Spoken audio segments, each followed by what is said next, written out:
Hi dear சகோஸ், this is Karthika. ஒரு 2 டேஸ்க்கு முன்னாடி நான் ஒரு vlog ஷேர் பண்ணியிருந்தேன். அப்போ இந்த தம்பியோட ஃபோட்டோ ஷேர் பண்ணி டீட்டெயில்டாக இவரை பற்றி சொல்கிறேன்னு சொல்லியிருந்தேன். அதுக்கான காரணத்தை முதல்ல நான் சொல்லிடுறேன். இது ஒரு 6 மாதத்துக்கு முன்னாடி நான் வாங்கின OnePlus ஃபோனு. வெறும் வீடியோ எடுக்கிறதுக்கு மட்டும் யூஸ் பண்ணிக்கிட்டு இருக்க, கம்மியாக யூஸ் பண்ண, நிஜமாகவே இப்போவும் புதுசாக இருக்கிற ஒரு ஃபோனு. இதில் சிம் இருக்குது, ஆனால் நான் ரீசார்ஜ் பண்ணுறதில்ல. 2 months ஒன்ஸ் தான் ரீசார்ஜ் பண்ணுவேன். என்னோட பர்சனல் நம்பரில் இருக்கிற ஒய்ஃபை கனெக்ட் பண்ணி நான் யூஸ் பண்ணிகிட்ருக்கேன். ரொம்ப கம்மியாக யூஸ் பண்ணுற ஒரு ஃபோன்.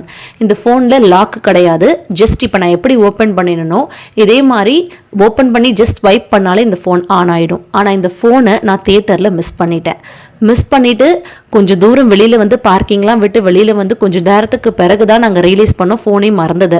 அடிச்சு பிடிச்சி ஃபோனை போய் கேட்டும் போது, பயப்படாதீங்கக்கா, இங்கே தான் இருக்குது, நான் தான் எடுத்து வச்சிருக்கேன்னு சொல்லிட்டு இந்த தம்பி என்கிட்ட எடுத்து கொடுத்தாரு. நான் ஏன் இதை வீடியோவாக ஷேர் பண்ணுறேன் அப்படின்னா, லாக் கிடையாது, ஃபோன் பண்ணாலும் இந்த நம்பருக்கு கால் போகாது.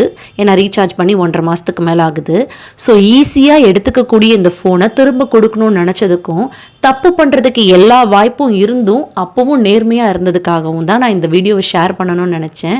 ஏன்னா நெகட்டிவ் பீப்புள்ஸையும் நெகட்டிவ் தாட்ஸையும் நிறைய க்ளோரிஃபை பண்ணுற இப்போ இருக்க இந்த கரண்ட் டைமில் நல்லவங்களையும் நம்ம அங்கே இங்கேன்னு கொஞ்சம் கொஞ்சம் பார்க்க தான் செய்கிறோம். நான் அப்படி பார்த்து ஆச்சரியப்பட்ட ஒரு தம்பி இவர்.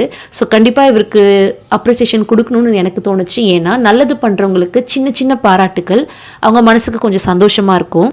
தொடர்ந்து அவங்க நேர்மையாகவே இருக்கிறதுக்கு இது ஒரு உந்துதலாக இருக்கும்னு நான் நினைக்கிறேன். ஏன்னா நான் அந்த மாதிரி ஃபீல் பண்ணுவேன். ஸோ நான் அதுக்காக தான் இந்த தம்பிக்கிட்ட கேட்டு நான் அவங்க கூட ஒரு ஃபோட்டோ எடுத்துக்கிறேன்னு சொல்லி கேட்டேன். ஏன்கான்னு கேட்டார். நல்லவங்களையும் நேர்மையானவங்களையும் எப்போயாதான்ப்பா பார்க்க முடியுதுன்னு சொன்னேன்.